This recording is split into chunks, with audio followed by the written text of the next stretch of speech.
ഹിമാലയം. ഹിമശൃംഗങ്ങളിലൂടെ നിർവഹിക്കപ്പെടുന്ന യാത്രകൾ ഒരർത്ഥത്തിൽ ജീവിതത്തിൻ്റെ പുനർവായന തന്നെ. മനുഷ്യർ ആവസിക്കുന്ന ലോകത്തിൻ്റെ പ്രഭവങ്ങൾ തേടിയുള്ള യാത്ര അനുഭവത്തിൻ്റെ അന്തർമണ്ഡലങ്ങളിലേക്കുള്ള മാനസ സഞ്ചാരമാണ്. നക്ഷത്രഭാസുരമായ നീലാകാശം പ്രതിഫലിച്ച മാനസ സരോവരം കൺമുമ്പിൽ വന്നപ്പോൾ, സരോവരത്തിൻ്റെ ജലനിശബ്ദതയിൽ സ്വയം മറന്നു നിന്നപ്പോൾ മുഴുവൻ ജന്മത്തിൻ്റെ ഓർമ്മയിലേക്ക് ഒരു അപൂർവ ദൃശ്യം മുദ്രിതമാവുകയായിരുന്നു. ശ്രീ എ കെ രാമൻ എഴുതി എൻ്റെ ജീവിതത്തിലെ ദൈവത്തിൻ്റെ ഇടപെടൽ.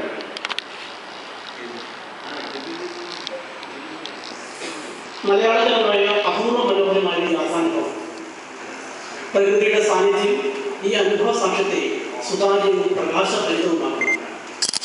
സ്ഥലത്തിൽ നിഹിതമായ പ്രകൃതിയുടെ അനന്തരാശിയെ സഞ്ചാരിയുടെ കണ്ണുകൾ ഒപ്പിയെടുക്കുന്നു. ക്യാമറയിൽ എന്ന പോലെ കൃതിയിലെ അതിഭാവുകമായ വർണ്ണനകളും അവിശ്വസനീയമായ കാഴ്ചകളും ഭ്രമാത്മകമെന്ന് തോന്നിയിരിക്കുന്ന ആഖ്യാനങ്ങളും ആരാധനയ്ക്കൊപ്പം വിമർശനം വിളിക്കുകയാണ്. നിത്യസഞ്ചാരിയായ എൻ കെ രാമൻ പറഞ്ഞിങ്ങനെ: എല്ലാ ആരോപണങ്ങൾക്കുമുള്ള എൻ്റെ മറുപടി ഹിമാലയം. കാരണം എൻ്റെ ഓരോ പ്രഭാതങ്ങളും കൈലാസത്തിലേക്ക് കണ്ടുകൊണ്ടുകൊണ്ടായിരിക്കും. വീണ്ടും വീണ്ടും സന്ദർശിക്കാൻ ക്ഷണിക്കുന്ന ഏതോ വശ്യതയാണ് ഈ യാത്രികരെ ഹിമഭൂമിയിലേക്ക് അനയിച്ചത്. ഇത് പാരിസ്ഥിതിക സൗന്ദര്യം നിറഞ്ഞ കൃതിയാവുന്നത് ഈ സഞ്ചാരിയുടെ ഹൃദയത്തിലെ കാവ്യാത്മകത മാത്രമല്ല, നേർക്കാഴ്ചകളുടെ സത്യസന്ധമായ ആവിഷ്കാരം അദ്ദേഹത്തിന് സാധ്യമാകുന്നതാണ്. യാത്ര പുറപ്പെടുന്നത് മുതൽ വഴിനീളം സഞ്ചാരിയായ മനസ്സ് കൺപാർക്കുന്ന സ്ഥലവും സമയവും ഓർമ്മകളിൽ മുദ്രവയ്ക്കുകയാണ്. കൃഷിയിടങ്ങൾ, പുൽമേടുകൾ, പുഷ്പാലങ്കൃതമായ താഴ്വരകൾ, സസ്യജാലം, കാട്ടരുവികൾ, ഗോത്രവർഗക്കാരായ സഹജീവികൾ, ആടുമാടുകളെ മേടിച്ച് ജീവിതം കഴിക്കുന്നവർ, അപൂർവ ജൈവവൈവിധ്യങ്ങൾ, തടാകങ്ങൾ, ചുരങ്ങൾ, കയറ്റുകാരങ്ങൾ, കാലാവസ്ഥ. നാം ഓരോരുത്തർക്കും ഓരോ ദേശാടനമാണ്. എൻ്റെ ദേശാടനമാവില്ല നിങ്ങളുടേത്. ഒരു ഭൂപ്രകൃതിയിൽ നിന്നും മറ്റൊരു ഭൂപ്രകൃതിയിലേക്ക്, ഒരു ജനതയിൽ നിന്നും മറ്റൊരു ജനതയിലേക്ക് ഈ യാത്രികരുടെ ദേശാടനം അസാധാരണ തലത്തിലുള്ള സൂക്ഷ്മാനുഭവങ്ങളുടെ അടയാളമാണ്. കാളിദാസ ഭാവന മയൂര നൃത്തമാടിയ കുമയൂർ മലനിരകളിലൂടെയുള്ള യാത്രാ വിസ്മയം വാക്കുകളിൽ കവിത കിടത്തിയാണ് ശ്രീരാമചന്ദ്രൻ അവതരിപ്പിക്കുന്നത്.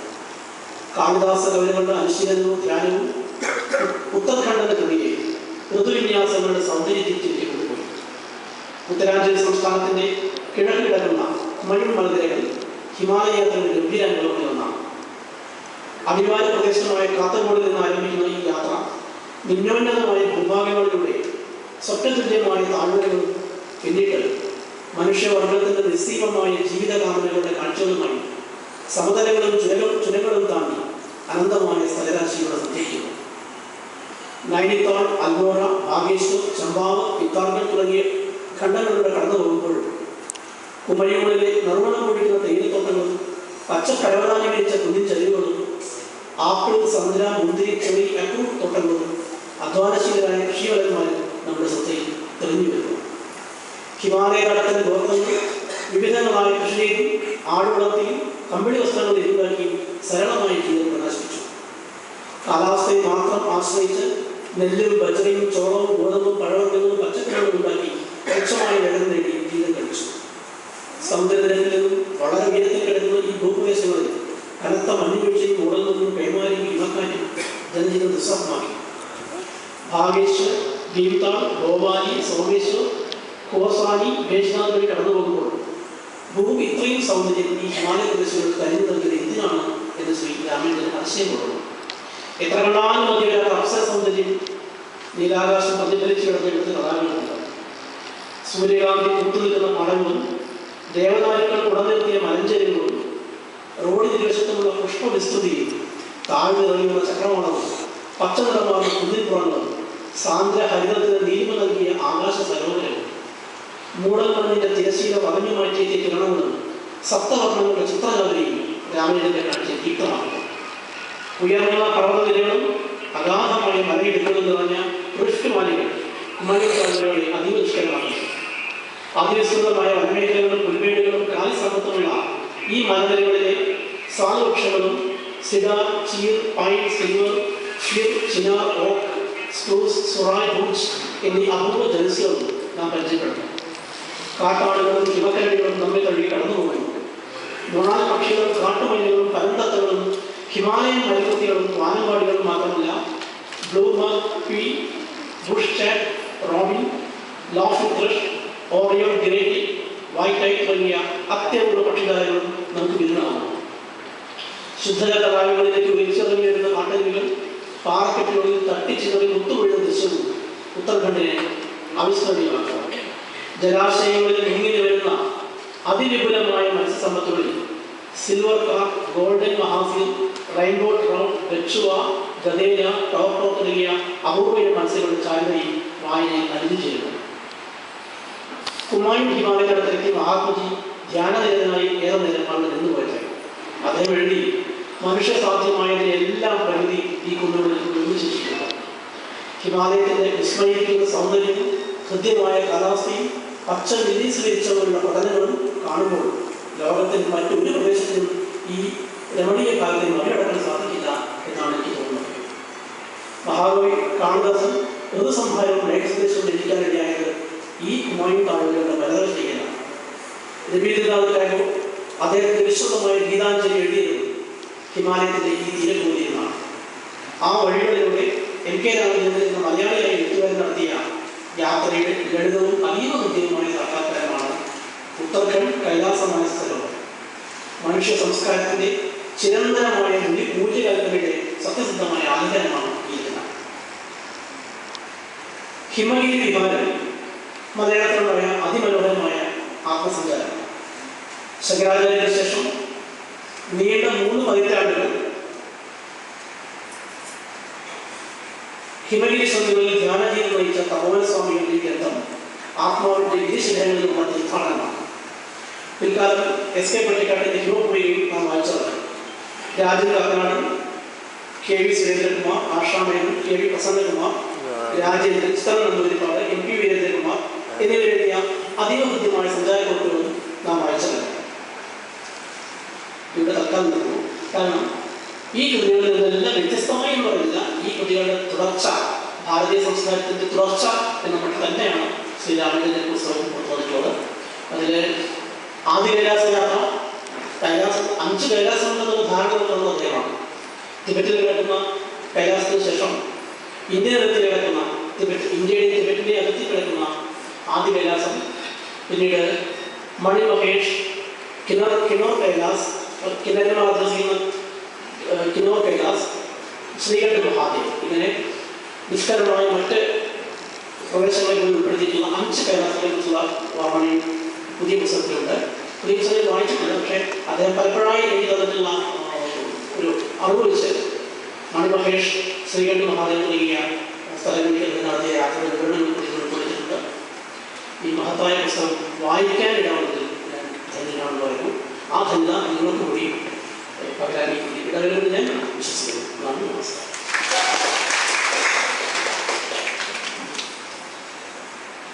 കർമ്മ പുസ്തകം പ്രസിദ്ധീകരിച്ച ശ്രീ എം കെ രാമചന്ദ്രന്റെ ദേവഭൂമിയിലൂടെ എന്ന പുസ്തകം ലഭിക്കോളിലെ കൗണ്ടറിൽ നിന്ന് ഏവർക്കും ആഗ്രഹമാണ്. ഇന്ന് വൈകുന്നേരം 5:30 കിളിപ്പാട്ട് മാസങ്ങളുടെ വിവേകാനന്ദ സാംസ്കാരിക കേന്ദ്രത്തിന്റെയും സംയുക്താഭിമുഖ്യത്തിൽ പാളയം AKG സെന്ററിന് സമീപത്തുള്ള വിവേകാനന്ദ സാംസ്കാരിക കേന്ദ്രം ഓഡിറ്റോറിയത്തിൽ വെച്ച് ശ്രീ എം കെ രാമചന്ദ്രന്റെ പ്രഭാഷണം നടക്കുന്നതാണ്. ഹിമാലയ യാത്രയിലെ അനുഭവങ്ങളെക്കുറിച്ചും എഴുതാത്ത സംഭവങ്ങളെക്കുറിച്ചും ശ്രീ എം കെ രാമചന്ദ്രൻ സംസാരിക്കുന്നു. എല്ലാ സഹോദരിയും സാദരം ക്ഷണിച്ചു. ഈ ചടങ്ങിൽ ആശംസകൾ അർപ്പിച്ചുകൊണ്ട് സംസാരിക്കുന്നതിനായി ബഹുമാനപ്പെട്ട police director general doctor Alexander Jacob IPSനെ ആദരപൂർവ്വം ക്ഷണിച്ചു.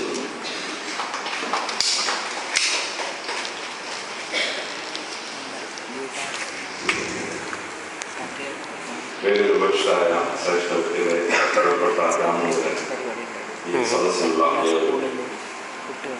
രാമേന്ദ്രന്റെ ഉത്തരാഖണ്ഡിലൂടെ ആദ്യം പബ്ലിഷ് ചെയ്തപ്പോൾ ആ സദസ്സിൽ ആശംസ അർപ്പിക്കാനായിട്ടാണ് ഞാൻ ആദ്യമായി രാമേന്ദ്രന്റെ ഒരു സദസ്സിൽ ചേരുന്നത്. അന്ന് ആ പുസ്തകത്തിൻ്റെ വിശദീകരണമായ ഒരു പ്രസംഗം ചെയ്ത ശേഷം ഞാൻ പ്രവചിക്കുകയുണ്ടായി ഈ പുസ്തകത്തിന് യാത്രാ വിവരണത്തിനുള്ള സംസ്ഥാന അവാർഡ് ലഭിക്കുമെന്ന്. എൻ്റെ പ്രവചനം 1 വർഷത്തോളം വർഷത്തിനകം സഫലമാവുകയും രാമേന്ദ്രന് ആ യാത്രാവിവരണത്തിന് സംസ്ഥാന അവാർഡ് ലഭിക്കുകയും ചെയ്തു. പിന്നീട് അദ്ദേഹം എഴുതിയ ഒരു പുസ്തകം ഒഴിച്ച്, ആദ്യ കൈലാസ യാത്ര ഒഴിച്ച് ബാക്കിയുള്ള എല്ലാ പുസ്തകങ്ങളും വായിച്ച് തീർക്കുവാനുള്ള ഭാഗ്യവും എനിക്കുണ്ടായി. ഹിമാലയൻ ഇന്ത്യയുടെ മനസ്സിലെ വലിയ ഒരു ദർശനത്തിൻ്റെ ഭാഗമാണ്. ഭാരത സംസ്കാരത്തിൻ്റെ ഏറ്റവും വലിയ സംഭാവന ഇത് ഋഷിവര്യന്മാരുടെ വലിയ പരമ്പരകൾ തപസ്സിരുന്ന വലിയ ഒരു സ്ഥലമാണ്.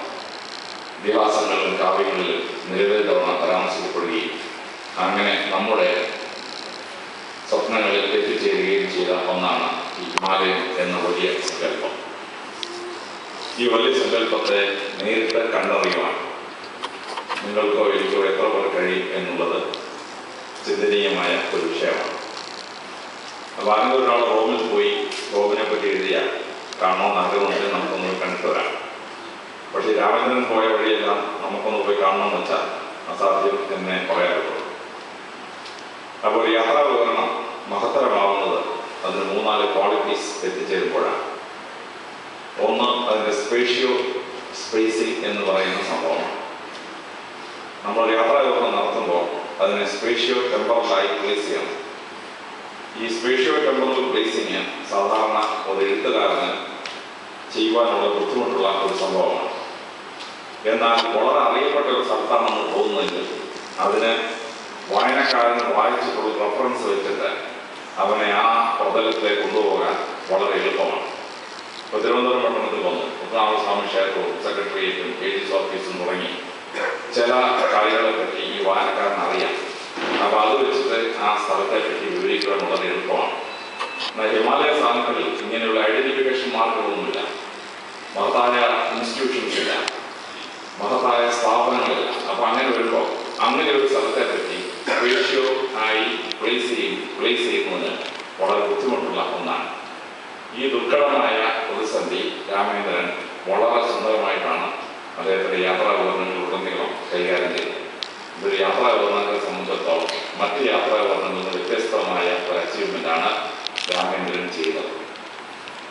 രണ്ടാമത് ഈ ടെമ്പറൽ പ്ലേസിംഗ്, അതിനെ ടൈം സ്പേസിൽ കൊണ്ടുപോയി പ്ലേസ് ചെയ്യാം. അപ്പോൾ ഈ ടൈം സ്പേസിൽ കൊണ്ടുപോയി പ്ലേസ് ചെയ്യുന്നതിന് ചരിത്രപരമായ അറിവും അതിനെപ്പറ്റിയുള്ള സാഹിത്യത്തിലുള്ള അറിവും വളരെ അത്യാവശ്യമാണ്. ഈജിപ്തിലെ പിരമിഡ് കാണാൻ പോകുന്ന ഒരാളിന് ഈ പിരമിഡുമായി യാതൊരു ബന്ധവുമില്ലാത്ത നിലവിഭാഗമാണ് ഈജിപ്തിൽ ഇപ്പോൾ താമസിച്ചുകൊണ്ടിരിക്കുന്നത്.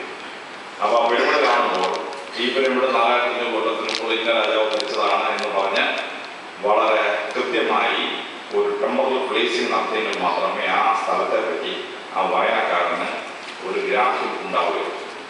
ഇപ്പോൾ ഡൽഹി ചെല്ലുകയാണെങ്കിൽ 7 ഡൽഹികളെ ചിത്രീകരിച്ചാൽ മാത്രമേ ആ ഡൽഹി ഒരു മനുഷ്യന്റെ മനസ്സിലോട്ട് ടെമ്പറലായി പ്ലേസ് ചെയ്യത്തുള്ളൂ. മഹാഭാരതത്തിൽ ഇന്ദ്രപ്രസ്ഥം തൊട്ട് ഷാജഹാനാബാദ് തൊട്ട് തോമാസ് ഉണ്ടാക്കിയ ഡൽഹി തൊട്ട് 7 ഡൽഹികളാണ്. അത് 7ാമത്തെ ഡൽഹിയാണ് നമ്മളിപ്പോൾ കണ്ടുകൊണ്ടിരിക്കുന്ന ഡൽഹി എന്ന് പറയുന്നത്. അപ്പോൾ ആ ഡൽഹി ചെല്ലുമ്പോൾ 1ാമത്തെ ഡൽഹിയുടെ ഒരു സ്ഥാപനം കഴിഞ്ഞ് 100 മീറ്റർ കഴിയുമ്പോൾ 5ാമത്തെ ഡൽഹിയുടെ ഒരു സ്ഥാപനം വരും. അത് കഴിഞ്ഞ് ഒരു 7ാമത്തെ ഡൽഹിയുടെ സ്ഥാപനം വരും. ഇങ്ങനെ പല ഡൽഹികൾ ലെയറായിട്ടാണ് അവിടെ ഇരിക്കുന്നത്. അപ്പോൾ ഡൽഹിയിൽ ഒരു യാത്ര എഴുതുന്ന ഒരാളിന് അത് ടെമ്പറലായി പ്ലേസ് ചെയ്യാനായിട്ട് കഴിഞ്ഞിരിക്കണം. ഈ ടെമ്പറൽ പ്ലേസിംഗ് രാമേന്ദ്രന് വളരെ സുന്ദരമായി ചെയ്യാൻ കഴിയുന്നു എന്നുള്ളത് യാത്രാബന്ധത്തിന് വലിയ പ്രത്യേകിച്ച് എല്ലാ യാത്രാബന്ധത്തിൻ്റെയും വളരെ വലിയ പ്രത്യേകതകളിൽ ഒന്നാണ്. അതിന് അദ്ദേഹം വളരെ സുന്ദരമായി ഉപയോഗിക്കുന്നത് റെഫറൻസസ് അബൌട്ട് ആ പർട്ടിക്കുലർ പ്ലേസിനെ റെഫറൻസസ് സൈറ്റില്ല. രാമായണദാസ് ആ പ്രദേശം സൈറ്റ് ചെയ്തിട്ടുണ്ടെങ്കിൽ ആ റെഫറൻസ് അവിടെ കൊണ്ടുവരും. മഹാഭാരതത്തിൽ അവിടെ അത് പ്ലേസ് ചെയ്തിട്ടുണ്ടെങ്കിൽ ഉടനെ അത് പരാമർശിക്കും. യുധിഷ്ഠിരനും യക്ഷനെന്നോ സംവാദം നടന്ന സ്ഥലമാണിത് എന്ന് പറഞ്ഞു കഴിഞ്ഞാൽ നമുക്ക് മഹാഭാരതത്തിൽ ആ ഭാഗം വായിച്ച ഓർമ്മയുള്ളതുകൊണ്ട് പെട്ടെന്ന് ആ സ്ഥലത്തെ കണക്ട് ചെയ്ത് കൊണ്ടുവന്ന് ടെമ്പറലി പ്ലേസ് ചെയ്യണം. അല്ലെങ്കിൽ കാളിദാസൻ കുമാർ സംഭവത്തിൽ പറയുന്ന ഭാഗം ഇതാണ് എന്ന് പറഞ്ഞ് അത് തൗസൻഡ്സ് ഓഫ് ഇയേഴ്സ് 5000 കൊല്ലത്തെ റെഫറൻസസ് കളക്ട് ചെയ്തിട്ട് ഒരു കൃത്യമായി പ്ലേസ് ചെയ്ത് ആ സ്ഥലത്തെ ടെമ്പറലി പ്ലേസ് ചെയ്ത് നമ്മൾ മനസ്സിലേക്ക് കൊണ്ടുവരിക എന്ന് പറയുന്നത് വളരെ സുന്ദരമായി രാമേന്ദ്രൻ ഈ യാത്രാവിവരണങ്ങളൊക്കെ അച്ചീവ് ചെയ്തു. മൂന്നാമത് രാമേന്ദ്രൻ്റെ യാത്രാവിവരണത്തിൽ ഞാൻ കാണുന്ന അത്ഭുതകരമായ സംഭവം ഈ വായനക്കാരന് അനുഭവിച്ചറിയാൻ കഴിയുന്ന ഒരു സംഗതിയെ പറ്റി അത് പറഞ്ഞാൽ നമുക്ക് മനസ്സിലാവും.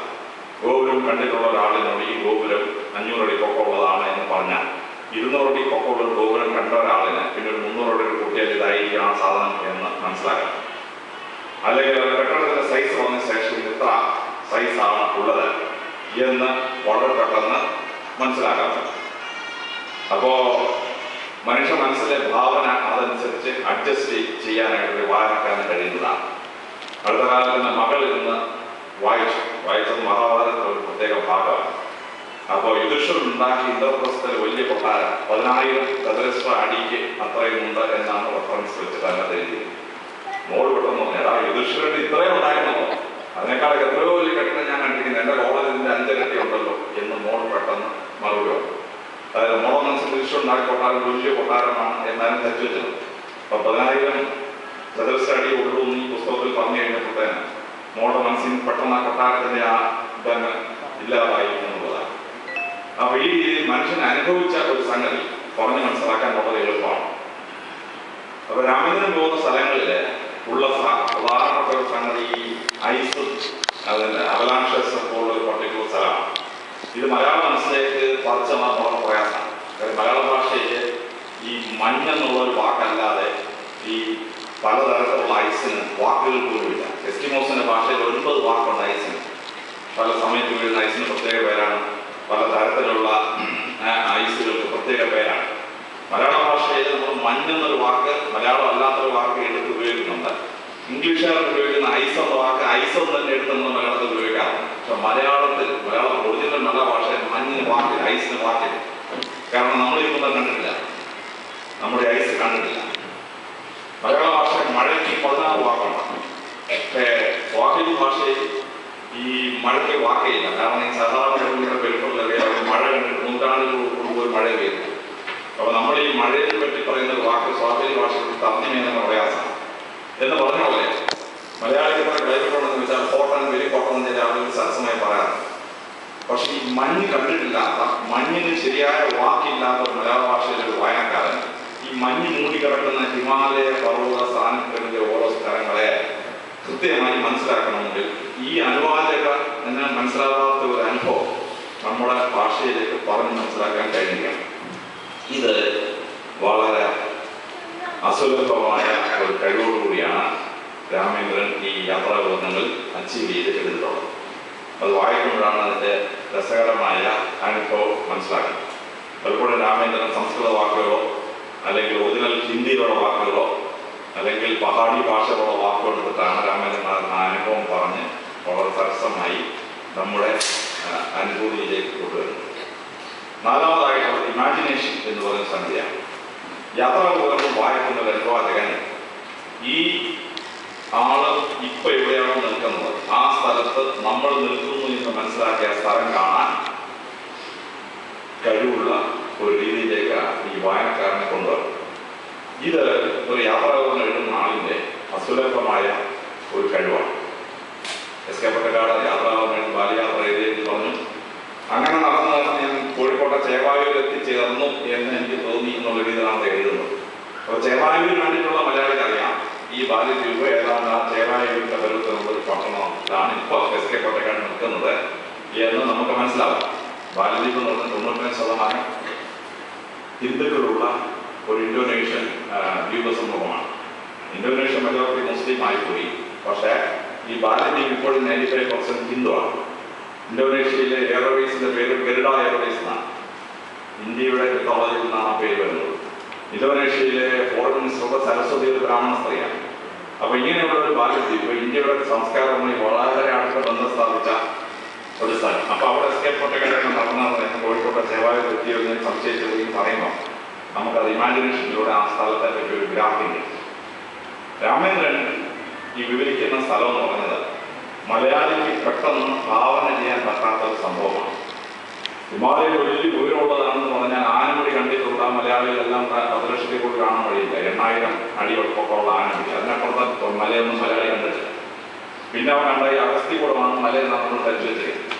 അപ്പൊ ഇതുമായിട്ട് ഒരു കമ്പാരിസണും ഇല്ലാത്ത 10000 അടി 20000 അടി പൊക്കമുള്ള പ്രദേശത്താണ് ഈ രാമേന്ദ്രൻ ചെന്നിരിക്കുന്നത്. അപ്പൊ അതിന്റെ ഔന്നത്യം നമ്മുടെ ഭാവനയിലേക്ക് കൊണ്ടുവരിക എന്ന് പറയുന്നത് വളരെ ബുദ്ധിമുട്ടുള്ള ഒരു സംഭവമാണ്. ഹിമാലയ സ്ഥാനങ്ങളിൽ ഒരു സന്യാസി തപസ്സിരിക്കുന്ന രംഗം അദ്ദേഹം വിവരിക്കുന്നു. ആ വിവരിക്കുന്ന രംഗം മലയാളിയുടെ ഭാവനയിൽ പെട്ടെന്ന് കിട്ടുന്ന ഒരു സാധനമല്ല. കാരണം കേരളത്തിൽ നമ്മൾ കണ്ടിട്ടുള്ള സന്യാസിമാര് ഈ ഹിമാലയത്തിലേക്കും സന്യാസിയും യോതൊരു കമ്പാരിസൺ ക്രിസ്ത്യാനിയായി ഞാനത് കമ്പയർ ചെയ്യാൻ അവാർഡല്ല, അതുകൊണ്ട് ഞാനോട് പോകുന്നില്ല.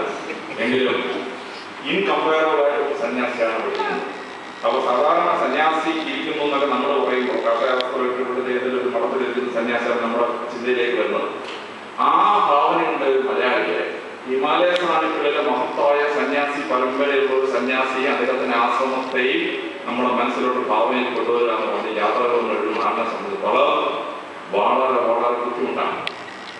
പട്ടണമെന്നോ കുടുംബങ്ങളൊന്നോ എന്നൊക്കെ പറഞ്ഞാൽ നമുക്ക് കാണണം. ഹിമാലയ സാനികളിൽ പറയുന്ന സംഗതികൾ നമ്മുടെ സാധാരണ ഭാവനയിൽ ഇല്ലാത്ത കാര്യങ്ങളാണ്. അങ്ങനെയുള്ള ഭാവന നമ്മുടെ മനസ്സിലേക്ക് കൊണ്ടുപോകണമെങ്കിൽ ഈ രാമചന്ദ്രൻ പ്രയോഗിക്കുന്ന പോലെയുള്ള അസാധാരണമായ ടെക്നിക്കുകൾ ഈ യാത്രാവിവരണത്തിൽ രേഖപ്പെടുത്തി തന്നെങ്കിലേ പറ്റുള്ളൂ. ഈ വിധത്തിലുള്ള ടെർമിനോളജി കോയിൻ ചെയ്തെടുക്കാൻ രാമചന്ദ്രൻ അസുലഭമായ അല്ലെങ്കിൽ അസാധാരണമായ കഴിവ് ഈ യാത്രാവിവരണങ്ങളിൽ കാണിച്ചിട്ടുണ്ട്. അത് അദ്ദേഹത്തിൻ്റെ തനതായ ഒരു കഴിവാണ്. ഇനി അഞ്ചാമത്തത് അവിശ്വസനീയമായ സംഗതികൾ ഒരു യാത്രാവിവരണത്തിൽ കണ്ടേക്കാം. ആ യാത്ര ചെയ്തുകൊണ്ടിരിക്കുമ്പോൾ അയാൾ കണ്ട അവിശ്വസനീയമായ ഒരു സംഗതി, അയാളുടെ തന്നെ അവിശ്വസനീയമായ ഒരു സംഗതി യാത്രാ വിവരണം വായിക്കുന്ന ഒരു വായനക്കാരന്റെ മനസ്സിൽ വിശ്വസനീയമായി അവതരിപ്പിക്കുക എന്ന് പറയുന്നത് ഈ യാത്രാ വിവരണം എഴുതുന്ന ആളിനെ സംബന്ധിച്ചിടത്തോളം വളരെ ബുദ്ധിമുട്ടായ ഒരു ടാസ്ക്കാണ്. ഇത് രാമചന്ദ്രൻ പല അവസരങ്ങളിലും ഈ യാത്രാ വിവരണങ്ങൾ പ്രയോഗിക്കുന്നു. അദ്ദേഹം പറഞ്ഞ ചിലവൊന്നും ഞാൻ വിശ്വസിച്ചില്ല.